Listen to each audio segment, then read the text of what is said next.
Assalamualaikum warahmatullahi wabarakatuh. Nama saya Salan Salim, saya dari kelas 3B, jurusan Pendidikan Guru Sekolah Dasar, Fakultas Ilmu Pendidikan, Universitas Negeri Gorontalo. Baik, saya di sini akan mempresentasikan tentang pengertian, faktor, dan model-model dalam organisasi kurikulum. Yang pertama yaitu pengertian organisasi kurikulum. Organisasi kurikulum adalah struktur program kurikulum yang berupa kerangka umum program-program pengajaran yang disampaikan kepada peserta didik guna tercapainya tujuan pendidikan atau pembelajaran yang ditetapkan. Organisasi kurikulum merupakan pola atau desain bahan atau isi kurikulum yang tujuannya untuk mempermudah siswa dalam mempelajari bahan pelajaran serta mempermudah siswa dalam melakukan kegiatan belajar, sehingga tujuan pembelajaran dapat dicapai secara efektif. Organisasi kurikulum terdiri dari mata pelajaran tertentu yang secara tradisional bertujuan menyampaikan kebudayaan atau sejumlah pengetahuan, sikap, dan keterampilan yang harus diajarkan kepada anak-anak. Yang kedua yaitu tentang faktor-faktor dalam organisasi kurikulum. Faktor-faktor dalam organisasi kurikulum yang pertama yaitu ruang lingkup atau skop. Ruang lingkup kurikulum tidak dapat dipisahkan dari kebutuhan peserta didik, kebutuhan keluarga, masyarakat, bangsa, dan negara. Ruang lingkup bahan pelajaran juga harus dengan visi, misi, dan tujuan pendidikan nasional, standar kompetensi lulusan, dan standar kompetensi mata pelajaran yang telah ditetapkan. Yang kedua yaitu urutan atau sequence. Sequence menentukan urutan bahan pelajaran disajikan, apa yang dahulu, apa yang kemudian, dengan maksud agar proses belajar berjalan dengan baik. Sesuatu yang baru, misalnya hanya dapat dipelajari bila bahan sebelumnya telah dipahami, atau bila telah dimiliki keterampilan-keterampilan tertentu, atau bila perkembangan-perkembangan anak telah mencapai taraf tertentu. Faktor-faktor yang turut menentukan urutan bahan pelajaran antara lain yang pertama, yaitu kematangan anak, yang kedua, latar belakang pengalaman atau pengetahuan, yang ketiga, tingkat intelijensi, yang keempat, minat, dan yang kelima, kegunaan bahan, dan yang keenam, kesulitan bahan pelajaran. Baik, faktor ketiga yaitu kesinambungan atau continuity.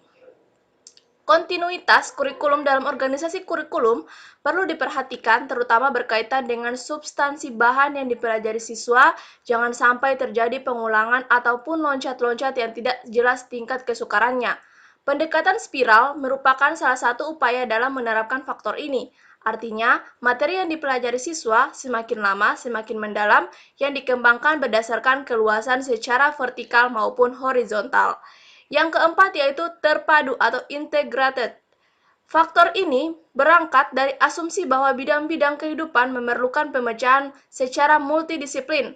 Artinya, jika guru menggunakan subject-centered curriculum, maka besar kemungkinan pengetahuan yang diperoleh peserta didik menjadi terlepas-lepas dan tidak fungsional. Maka dari itu, harus adanya fokus pada permasalahan yang perlu dipecahkan berdasarkan bidang-bidang kehidupan. Untuk mencapai pemahaman yang utuh dan menyeluruh, maka keterpaduan ini bukan hanya dilakukan oleh guru dalam berbagai mata pelajaran, tetapi juga dilakukan oleh peserta didik melalui pengetahuan dari berbagai sumber belajar yang saling berhubungan. Baik, yang kelima yaitu keseimbangan atau balance. Keseimbangan ini dapat dipandang dari dua segi, yakni yang pertama keseimbangan isi, yaitu tentang apa yang dipelajari, dan yang kedua yaitu keseimbangan cara atau proses belajar. Dalam menentukan keseimbangan isi, maka perlu dipertimbangkan betapa penting dan perlunya masing-masing mata pelajaran, suatu hal yang tidak mudah karena sukar menentukan kriterianya.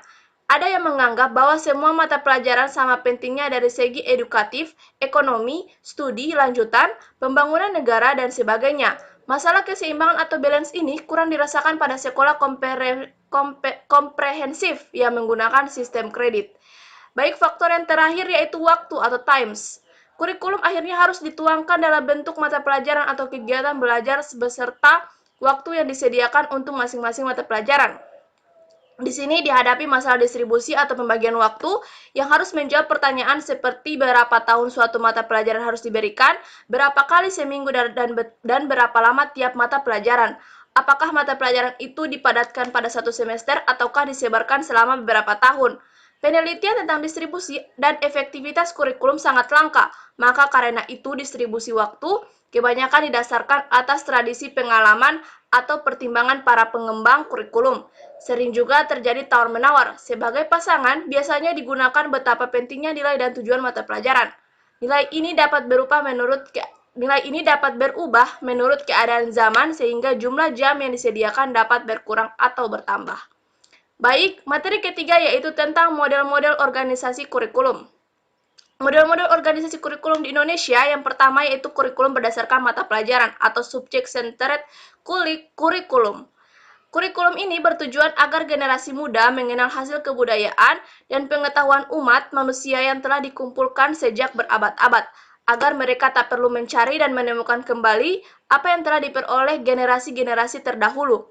Dengan demikian, mereka lebih mudah, dan lebih cepat membekali diri untuk menghadapi masalah-masalah dalam hidupnya. Yang kedua yaitu correlated curriculum atau mata pelajaran gabungan. Pada correlated curriculum ini, mata pelajaran tidak disajikan secara terpisah-pisah, akan tetapi mata pelajaran yang memiliki kedekatan atau sejenis dikelompokkan sehingga menjadi suatu bidang studi. Pola kurikulum correlated curriculum ini menghendaki agar mata pelajaran berhubungan dan bersangkut paut satu sama lain, walaupun mungkin batas-batas yang satu dengan yang lain. Contohnya, mata pelajaran biologi, kimia, fisika dikelompokkan menjadi bidang studi IPA. Demikian juga dengan mata pelajaran geografi, sejarah, ekonomi dikelompokkan dalam bidang studi IPS. Yang ketiga yaitu broad field curriculum atau cakupan luas. Hildatama dalam menegaskan agar tercapai gabungan yang nyata, maka perlu adanya integrating traits atau focusing centers berupa tujuan, prinsip-prinsip umum, teori atau masalah masyarakat dalam kehidupan yang dapat mewujudkan gabungan itu secara wajar. Ciri-ciri kurikulum bidang studi menurut Zainal Arifin tahun 2011 yaitu yang pertama, kurikulum terdiri atas bidang studi yang merupakan perpaduan beberapa mata pelajaran yang serumpun dan memiliki ciri-ciri yang sama. Yang kedua, bahan pelajaran bertitik tolak pada suatu inti masalah tertentu, kemudian dijabarkan menjadi pokok bahasan. Yang ketiga, bahan pelajaran disusun berdasarkan standar kompetensi dan kompetensi dasar yang telah ditetapkan. Yang keempat, strategi pembelajaran bersifat terpadu. Yang kelima, guru berperan sebagai guru bidang studi. Dan yang keenam, penyusunan kurikulum mempertimbangkan minat, masalah, kebutuhan peserta didik, dan masyarakat. Baik, yang model yang keempat yaitu integrated kurikulum atau kurikulum terpadu. Kurikulum terpadu adalah kurikulum yang menyajikan bahan pembelajaran secara unit dan keseluruhan tanpa mengadakan batas-batas satu pelajaran dengan yang lainnya. Organisasi kurikulum yang menggunakan model integrated tidak lagi menampilkan nama-nama mata pelajaran atau bidang studi. Belajar berangkat dari suatu pokok masalah yang harus dipecahkan. Masalah tersebut kemudian dinamakan tema atau unit.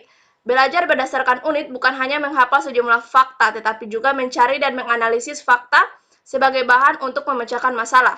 Dengan belajar melalui pemecahan masalah itu, diharapkan perkembangan siswa tidak hanya terjadi pada segi intelektual, tetapi juga seluruh aspek seperti sikap, emosi, dan keterampilan.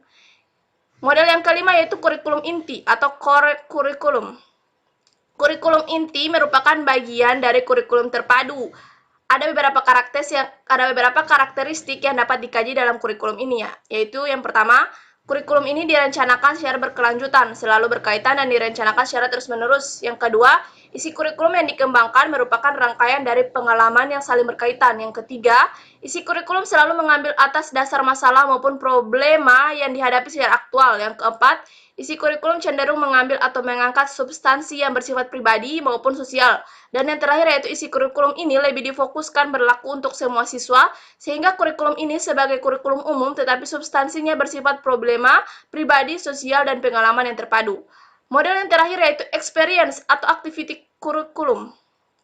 Experience kurikulum sering disebut juga dengan activity kurikulum. Kurikulum ini cenderung mengutamakan kegiatan-kegiatan atau pengalaman siswa dalam rangka membentuk kemampuan yang terintegritas dengan lingkungan maupun dengan potensi siswa. Kurikulum ini pada hakikatnya siswa berbuat dan melakukan kegiatan-kegiatan yang sifatnya vokasional, tetapi tidak meniadakan aspek intelektual atau akademik siswa.